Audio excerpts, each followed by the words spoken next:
So my name is Megan Kyle, and I play oboe and English horn in Wooden Cities. I've been in the group for about 5 years.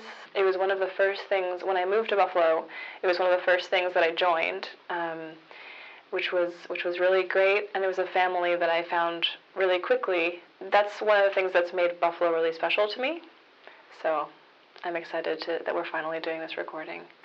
My name is Nick Emanuel. I've been a pianist with Wooden Cities for the past 2 years.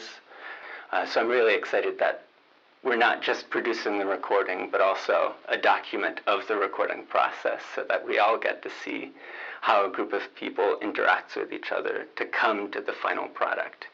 Because it's just as much about this kind of democratic process of producing the music as it is about the recording. Since we've been playing together for a while, we kind of have the best of on this record. Thinking about everything that we've done over the years, we picked the pieces that we're excited about and that showcase us as a group and showcase specific people. And there's a really big mix of instrumentation, of just group size, of style of piece, of style of score when you actually look at the music, when you come right down to it. So my name is Evan. I play the violin, and I've been playing in Wooden Cities since we began, which was in 2011, I believe. And we started playing music together when we first learned how to play an experimental piece of music called Cobra. This record kind of covers the spectrum of what we do over the past handful of years. So we're kind of getting some old stuff and getting some new stuff and some stuff in between, but also trying to represent our sound, from kind of free improv stuff to thoroughly notated things to things in between that. If someone were to ask who the audience is, I don't know necessarily how to answer that. I suppose in a selfish way I could say it's for us, because we've been doing this for this long, and we wanted, we've never really sat in a studio and actually gotten a nice clean document of the work that we've been doing.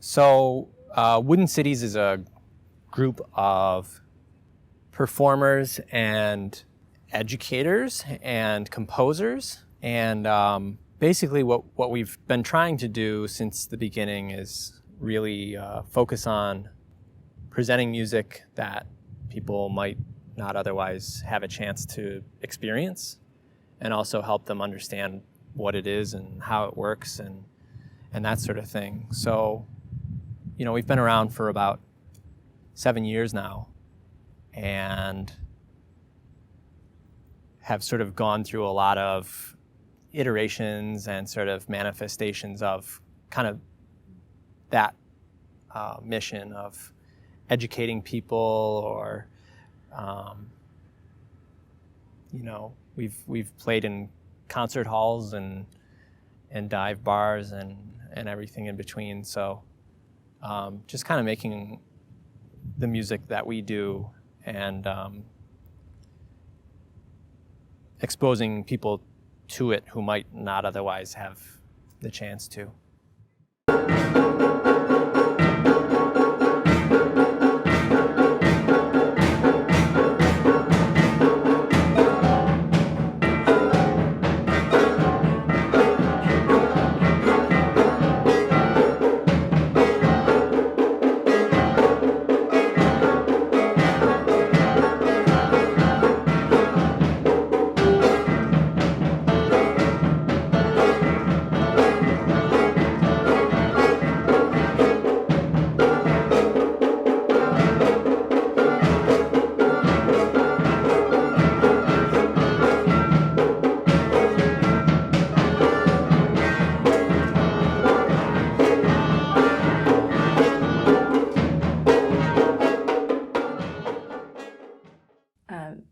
in Wooden Cities has kind of extended and further developed the skills in improvisation that I had worked on in previous, ensembles and in my studies. But there's kind of a looseness and a fun about what we do that I think is different from a lot of other new music ensembles. And it's one of the things that I really enjoy. We're a little bit ragtag, sometimes it feels. We make really good music together, but there's this element of humor and like lightheartedness and not taking ourselves super seriously that I think it connects with audiences, and it definitely makes it fun for us. So that's been really interesting to be a part of. It's pushed me in different ways. It's kind of pushed boundaries that I had sort of tested before, but it's sort of gone further now with Wooden Cities.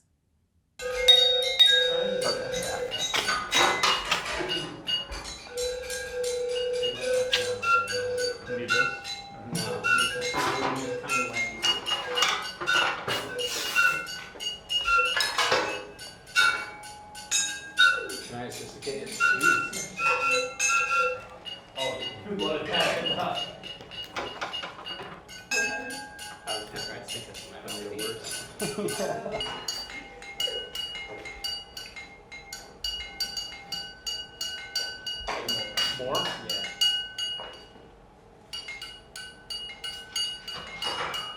Finish the high.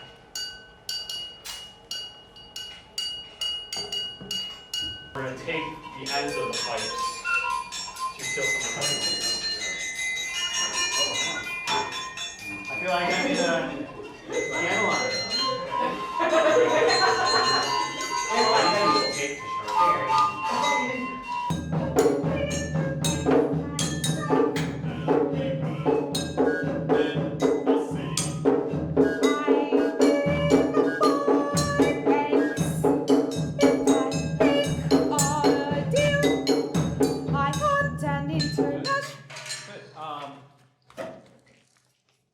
Pipes sound great.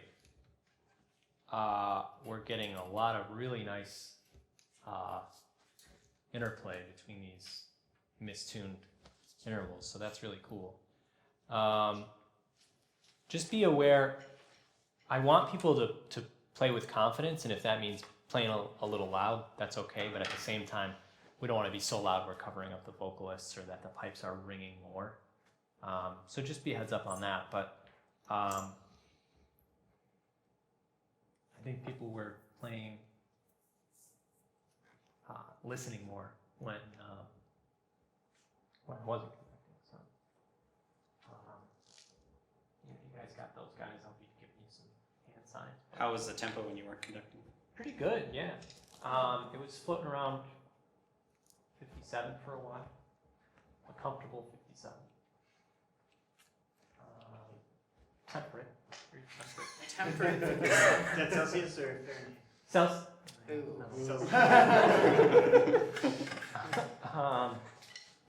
Yeah. I think the group is playing much more together without worrying about me. Keep listening to those drums.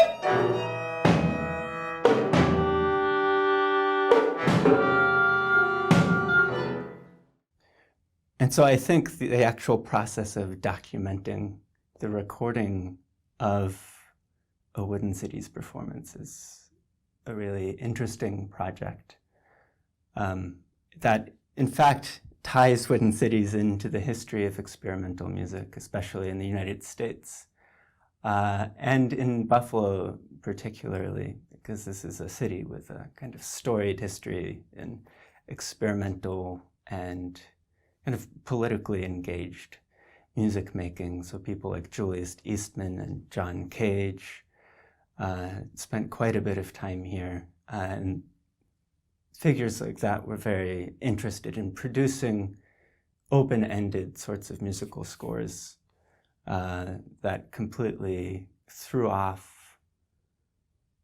conventions of Western musical notation with the aim actually of producing kind of more democratic parameters for producing music. And so all of the music we're recording this week engages with that idea in various ways. So these are scores that don't use conventional notation for the most part. And so actually every performance of each work that we're recording will be entirely different. So the fact that there will be a physical recording at the end of the process in itself isn't actually that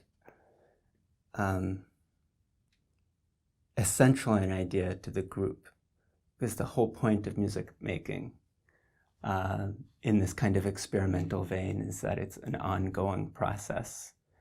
So it's about a group of people coming together and engaging with each other kind of dialogically to come to some mutual understanding of what they want to ultimately produce. But it's more about the process than the end result. 11, 12.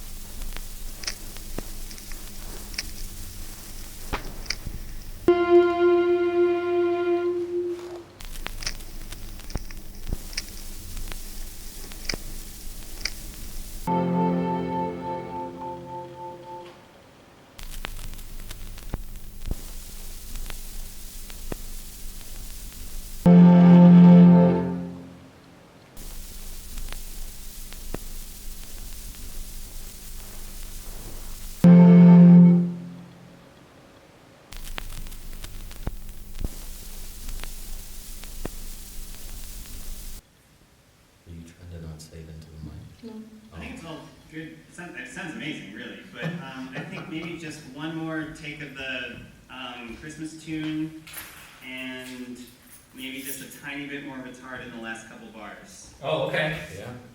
But you can do that. Yeah. Oh, shit. Mulch it up. Yeah. Here we go. Just think about maple syrup. Maple syrup. Yeah. To slow you down? I think it makes me feel like cozy. Oh, wow. Yeah, man. Real. I thought you were taking Yeah. it. Yeah, not like very slow. price right maple syrup. Oh, yeah, that's the thickest. Type of thing. Yeah. Yeah. Let me just make sure that that thing is there. Whatever. It's in there. All right. We're live.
Oh, I don't know. I think I played in the first concert that Wooden Cities ever did, but I didn't play the cello. I played a different instrument. And then I came back a couple years later, and it's been great. We do a lot of really fun stuff.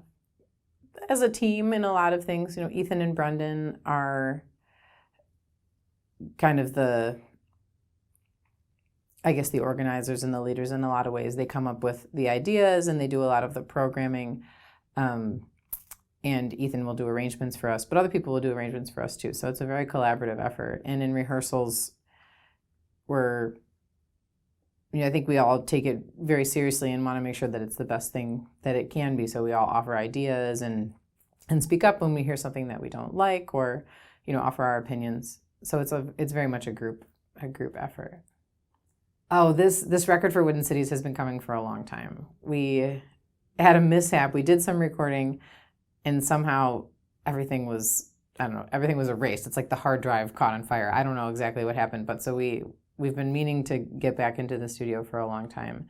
And, you know, since we've been playing together for a while, we kind of have, you know, the best of on this record. You know, thinking about everything that we've done over the years, we picked the pieces that we're excited about and that showcase us as a group and showcase specific people. And there's a really big mix of instrumentation, of, you know, just group size, of style of piece, of style of score when you actually look at the music, when you come right down to it. So I think, you know, all the music that we're making is really exciting and really different.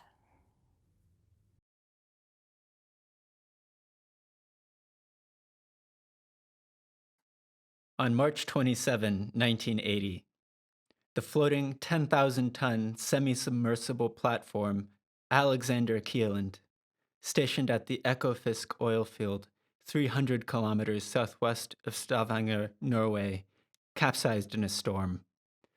Of the 228 workers on board at the time, 139 died and another 50 were injured.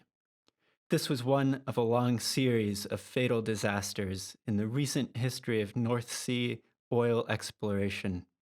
Some of the previous accidents were November 1975.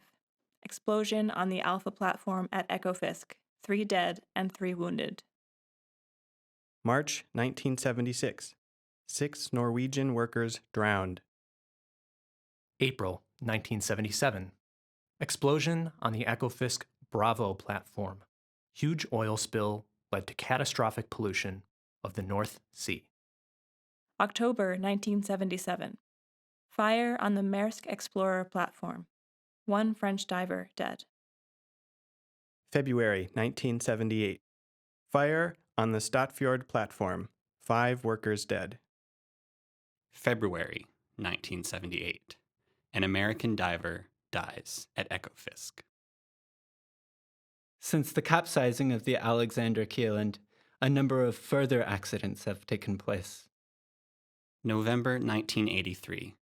Explosive decompression at the Byford Dolphin platform. 4 divers killed and 1 injured. July 1988. Explosion on the Piper Alpha platform. 167 people killed. 30 August bodies never 1991. recovered. The Sleipner A platform sinks, resulting in a magnitude July 3 earthquake. 1995. British diver dies off August Bacton, Norfolk. 2011.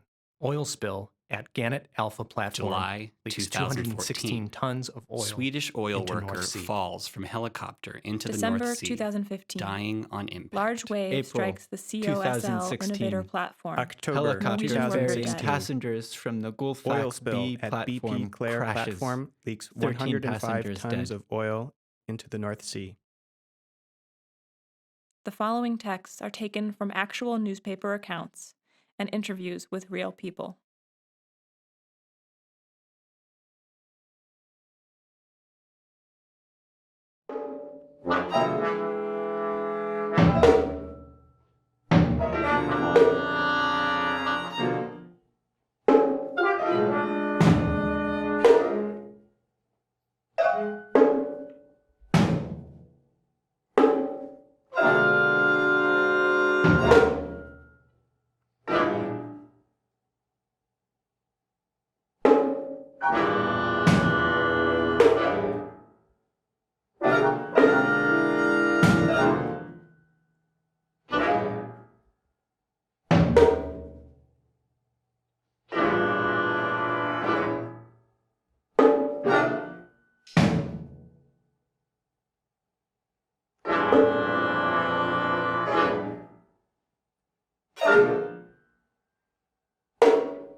So this is basically a culmination of all of the big works that we've put out over the years. Ethan Hayden, he has an arrangement of Charles Ives's General Booth Marches into Heaven, and that is a piece of music that we've been playing in this ensemble since probably, I want to say 2012. I can't remember if we did it in 2011, but it's one of the pieces that we've been playing for the longest. So we're recording that. Some larger ensemble pieces that we've put together more recently, featuring members outside of the Wooden Cities core group, which is great because it gives us an opportunity to provide this sort of performance outlet for other musicians who might not otherwise have these opportunities. So not to portray myself or Wooden Cities as some sort of godlike thing or anything like that, but having been around for a while as an ensemble, you know, it's just like anything else that's been around for a while. More people know that you exist and that you're in. The more people come to see your concerts, the more human you become and less of a performer, so to speak. And then they can interact with you and you get to know them and they turn out to be musicians themselves. And so that's sort of how we've developed our reputation around town, and that's how we've been able to find a lot of musicians that we're going to be recording with in the next couple of days. So mostly, yeah, it's the music, it's the culmination of a lot of different projects that we've done over the years. We did have a recording experience a few years ago that I unfortunately couldn't be a part of, but I don't know if we're going to want this to go on the film, but you know, the recording, the guy in the recording booth accidentally deleted all of our recordings, so we were never able to actually make anything of that would-be record. But so this is sort of that, and then the culmination of all of the things that we've done over the years. So yeah.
the difference between writing for a particular player and just writing for an abstract instrument is not just knowing what one particular player is capable of, like, oh, their high range is particularly good, or they're good at tricky rhythms, but also, like, when you work with somebody for a long period of time, like we have, you get to know a sense of their character and what types of music they would excel at in a more, I don't know, character-driven or abstract sense. So we can do a piece like Ribble Bobble Pimlico or the Gertrude Stein piece, which is kind of based on the sort of more whimsical, sillier side that you get to experience with somebody after playing with them and going on tour with them and things like that, that you wouldn't necessarily, I wouldn't necessarily feel inclined to write for, you know, professional institutional musicians. I wouldn't necessarily write a piece like that for those musicians, but you know, going on tour with Wooden Cities, playing with Wooden Cities, a piece like that says, oh, what if we did a stupid piece where I read a Gertrude Stein poem and people blow notes on their instruments during every word, and things like that can sort of grow out of working with particular musicians. Wooden Cities has had this like educational mission, and this mission of like bringing music by composers based in Buffalo, by composers who are still alive, by composers who are not widely heard, and bringing that music to a wider audience. So in a sense, while it is selfish, while it is sort of ambiguous who the audience is, there is still this mission that we want to, this is music that we feel like deserves to be heard, whether it's our own music or music by a composer who died 100 years ago, or music like the Zhevsky piece or the Eastman piece, which are just sort of not widely known as they should be, or in the case of Eastman, only now becoming as widely known as it should be. So.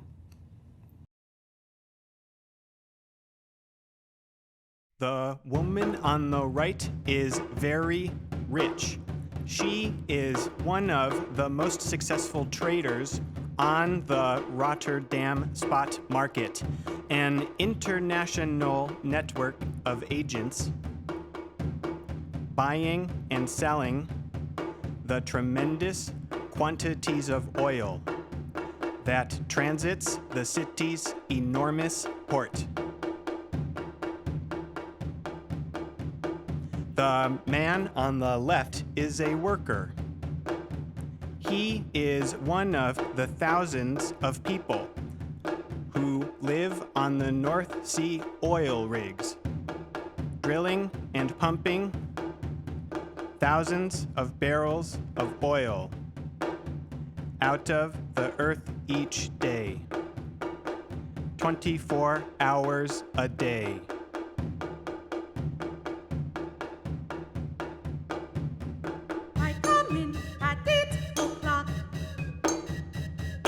A little after 6 in the evening, and I'm like an animal on the hunt. I spread myself all over.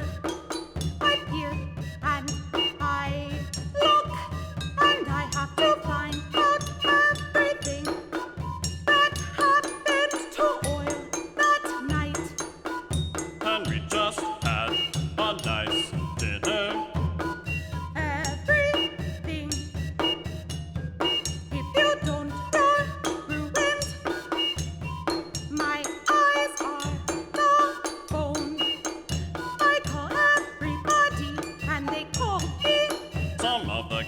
Had already gone to bed.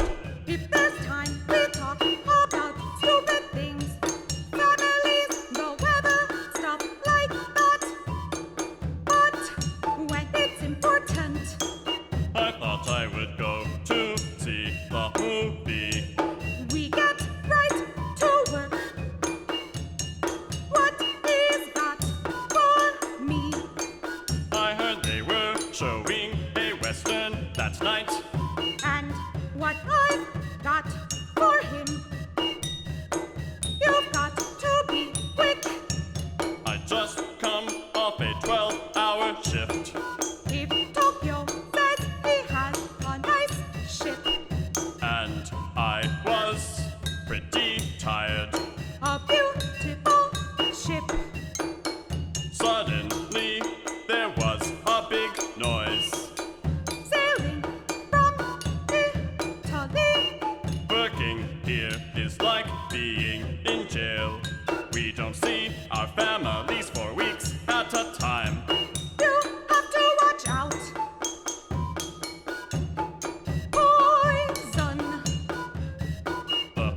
here can be 90 feet high. If the ship is really that beautiful, The winds get up to 110 knots. Sure, we make some money. Some of us even get to take it home. Can you imagine anyone doing this job? If it weren't for the money, you want to keep it all for himself. it all happened so fast. Nobody knew what to do. That rig wasn't supposed to go over. It was supposed to float. Japanese traders, you can always see through. The weather was bad, but not that bad. A floating luxury hotel, they called it. If that rig was so perfect, They have no room. why were they going to replace it in a few days?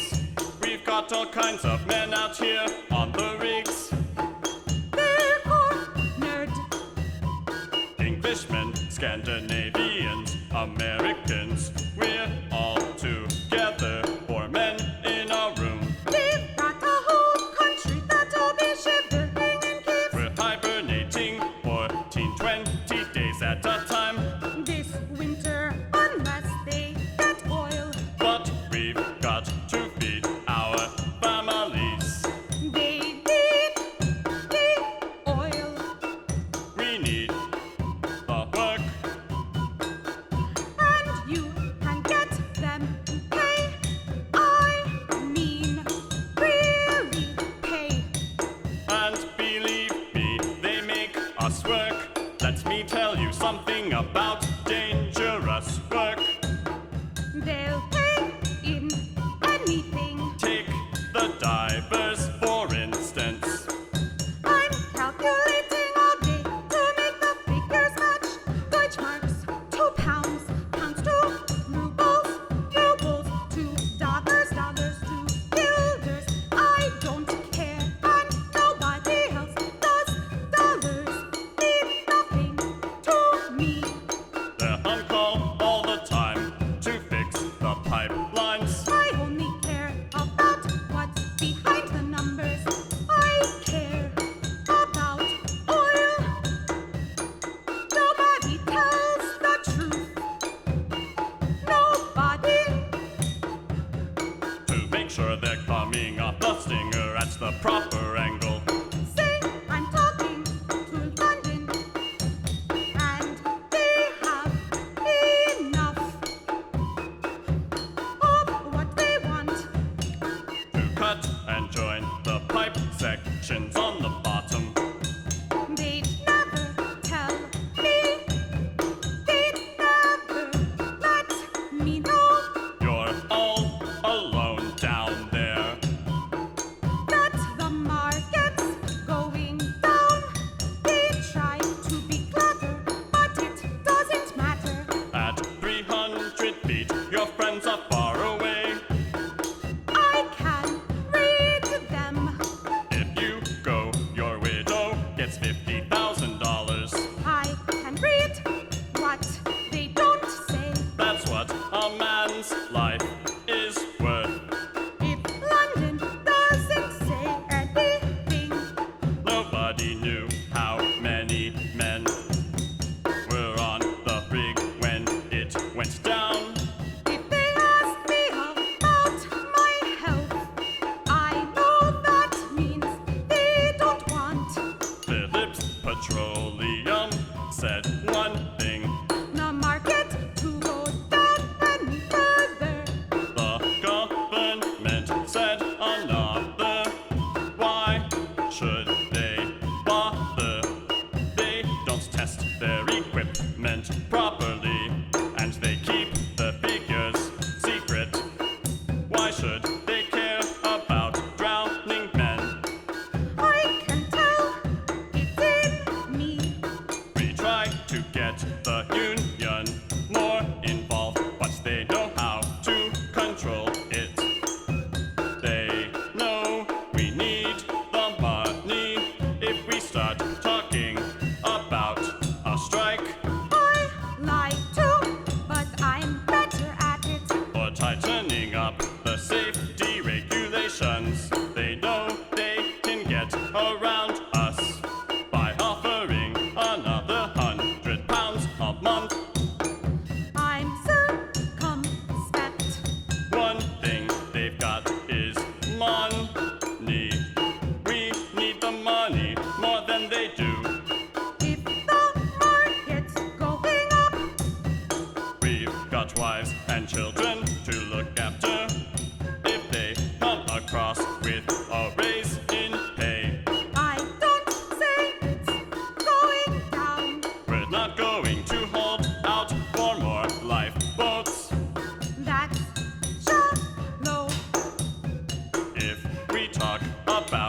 TV. I have service groups unrelated to oil. There were big guys screaming like children. There was nothing we could do. I have barges for when storage costs are bad. I have storage tanks for when shipping costs are bad. I was picked up by a huge wave, I am diversified. and a big steel container pinned me against the wall. Drums of oil were flying around. I saw a lifeboat, but then I went under. I thought, this is it. This is what it's like to die. I am as infallible as possible. Nobody knew what to do.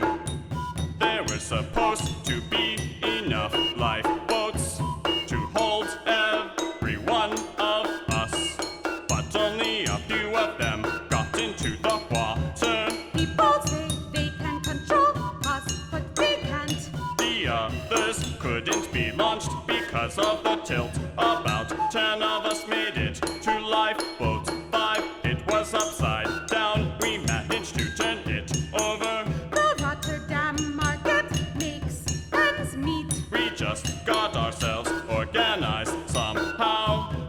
Only a few of us didn't panic. For all of Northwestern Europe. I didn't panic. I couldn't afford to panic. But only 5% of us are in Rotterdam. I had to concentrate on the job to be done. The other traders are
it's been 7 years in the making that we started this group and have done so much, like probably hundreds of events or performances or workshops or whatever, and never really got into the studio and got on a real honest quality recording. So this record kind of covers the spectrum of what we do over the past handful of years. So we're kind of getting some old stuff and getting some new stuff and some stuff in between, but also trying to like represent our sound from kind of free improv stuff to thoroughly notated things to things in between that. And to kind of take a snapshot of, where we are and who we are and what we're doing.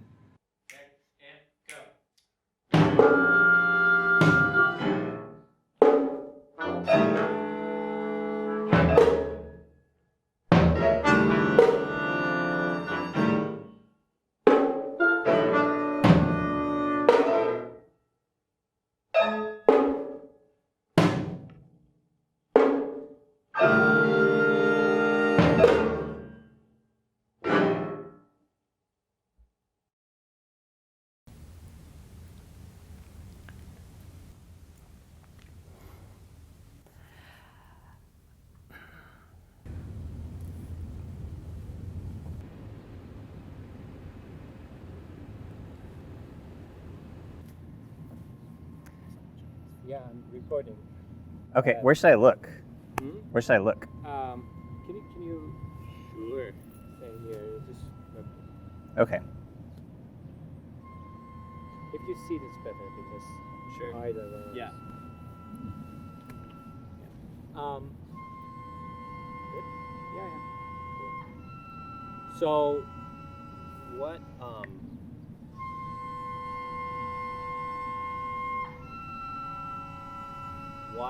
Why wooden cities? Oh, Jesus.